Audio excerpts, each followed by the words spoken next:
بسم اللہ الرحمن الرحیم۔ شروع اللہ کے نام سے جو بڑا مہربان اور نہایت رحم والا ہے۔ دلچسپ حکایات کے معزز ناظرین کو محبت بھرا السلام علیکم۔ امید ہے کہ آپ سبھی خیریت سے ہوں گے اور اللہ پاک آپ سبھی کو اپنی حفظ و امان میں رکھے، آمین۔ ایک بزرگ فرماتے ہیں کہ میں ایک کشتی میں سوار ہوا تو اسی دوران ہوا بند ہو گئی۔ ہم نے کشتی کو ایک کنارے لگا کر کھڑا کر دیا۔ ہماری کشتی میں ایک نورانی شکل کا نوجوان بھی سوار تھا۔ وہ ساحل پر اتر گیا اور ساحل کے درختوں میں داخل ہوا، پھر واپس آیا، اور جب سورج غروب ہوا تو ہم سے کہنے لگا کہ میرا تھوڑی دیر کے بعد انتقال ہو جائے گا۔ جب میرا انتقال ہو جائے تو میری اس گٹھڑی کو کھول کر اس میں سے جو نکلے اس کا مجھے کفن پہنانا، اور یہ میرے بدن کے کپڑے اتار کر اپنے پاس رکھنا۔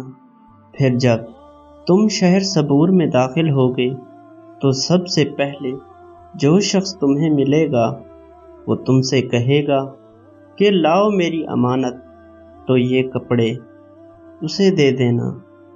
چنانچہ ہم نے نماز مغرب ادا کی، اور نماز پڑھ لینے کے بعد ہم نے اس نوجوان کو دیکھا تو واقعی اس کا انتقال ہو چکا تھا۔ ہم نے ساحل کے کنارے اسے غسل دیا اور پھر اس گٹھڑی کو کھولا تو اس میں سے 2 سبز چادریں نکلیں اور ایک سفید کپڑا جس میں ایک تھیلی بندھی ہوئی تھی۔ تھیلی کھولی تو اس میں سے ایک کافور کی سی چیز نکلی جس سے کستوری کی خوشبو آ رہی تھی۔ ہم نے اسے یہی کفن پہنایا اور وہی خوشبو لگائی اور نماز جنازہ پڑھی اور دفن کر دیا۔ پھر جب ہم شہر صبور پہنچے تو ہمیں ایک نہایت وجیہہ نوجوان ملا جو اپنے سر پر رومال باندھے ہوئے تھا۔ اس نے ہمیں السلام علیکم کہا اور پھر کہا، لاؤ میری امانت۔ ہم نے کہا، ہاں آپ کی امانت ہمارے پاس ہی ہے، مگر ذرا اس مسجد میں چلیے، ہمیں آپ سے کچھ پوچھنا ہے۔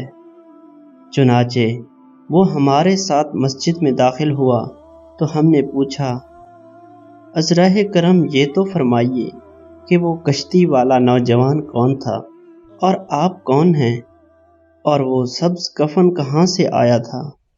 اس نے فرمایا، وہ کشتی کا آپ کا رفیق سفر 40 ابدالوں میں سے ایک ابدال تھا، اور اب اس کی جگہ میں مقرر ہوا ہوں، اور وہ کفن حضرت خضر علیہ السلام لے کر آئے تھے، اور وہ اسے یہی بتا گئے تھے کہ مغرب کے بعد آپ کا انتقال ہونے والا ہے۔ تو دوستو، اس حکایت سے ہمیں یہ معلوم ہوتا ہے کہ اولیاء کرام کی بہت بڑی شان ہے، اور انہیں ان باتوں کا بھی علم ہوتا ہے جن کا دوسروں کو کوئی علم نہیں ہوتا، حتیٰ کہ وہ اپنے انتقال کی خبر بھی رکھتے ہیں اللہ کے حکم سے۔ تو دوستو، یہ تھی آج کی ہماری حکایت۔ امید ہے کہ آپ کو یہ حکایت پسند آئی ہوگی۔ مزید ایسی ویڈیوز دیکھنے کے لیے ہمارے چینل کو سبسکرائب کر کے بیل کے آئیکن کو بھی پریس کر دیجئے تاکہ آنے والی ہر نئی ویڈیو کا نوٹیفیکیشن آپ کو ملے سب سے پہلے۔ اگر زندگی نے ہم سے وفا کی تو آپ سے اگلی ویڈیو میں ملاقات ہوگی۔ تب تک کے لیے مجھے دیجیے اجازت۔ اللہ نگہباں۔